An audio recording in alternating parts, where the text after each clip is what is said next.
bersyukur kepada Allah Subhanahu wa taala yang mana pada pagi yang berbahagia ini kita bisa berkumpul aman, tentram, damai. Kalau kita lihat saudara-saudara kita yang ada di Palestina, mereka tetap siaga, bahkan ada yang banyak yang meninggal dunia disebabkan karena terjadi peperangan. Maka kita bersyukur kepada Allah Subhanahu wa taala, kita aman, damai dan nyaman. Alhamdulillah. Kemudian kita bersalawat ke Muhammad sallallahu alaihi wasallam. Allahumma shalli ala sayyidina Muhammad wa ala ali sayyidina Muhammad. Adik-adik sekalian rahmatullah subhanahu wa taala, pagi ini kita akan menyampaikan materi kita tentang pentingnya menjaga sifat malu. Apa judulnya? Pentingnya menjaga sifat malu. Malu dalam bahasa Arab disebut dengan al-haya.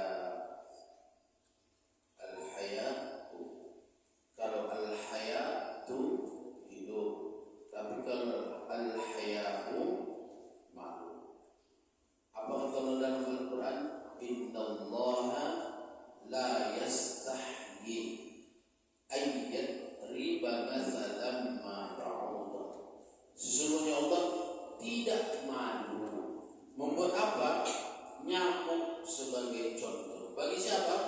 Orang-orang kafir. Maka untuk itu kita sebagai umat Islam perlu kita menjaga sifat malu.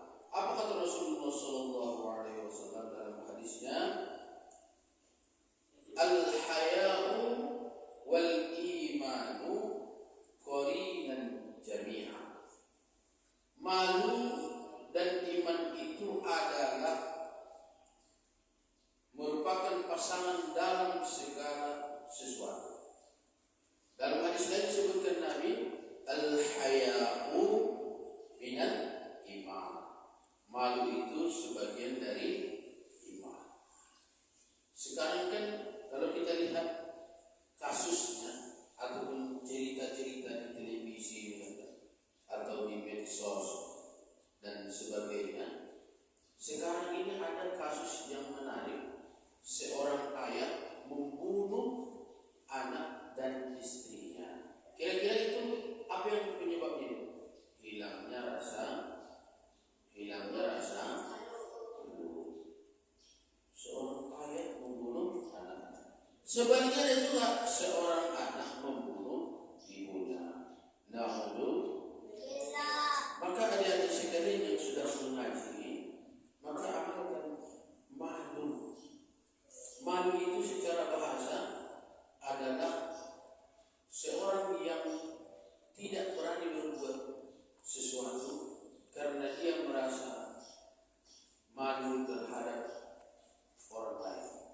Sedangkan secara istilah adalah malu itu ialah seseorang yang tidak berani berbuat maksiat kepada Allah Subhanahu wa taala karena didorong dengan rasa malu terhadap manusia dan terhadap Allah Subhanahu wa taala. Maka malu yang pertama yang perlu adik-adik sekalian adalah malu terhadap Allah Subhanahu wa taala. Kalau tak sholat berarti malu. Malu kepada siapa? Allah. Kalau pas sholat masih main-main berarti kita mesti malu. Malu kepada siapa? Allah. Kira-kira Ustaz tanya, ada enggak kehidupan adik-adik sekalian atau kehidupan kita yang luput dari pengawasan Allah? Ada?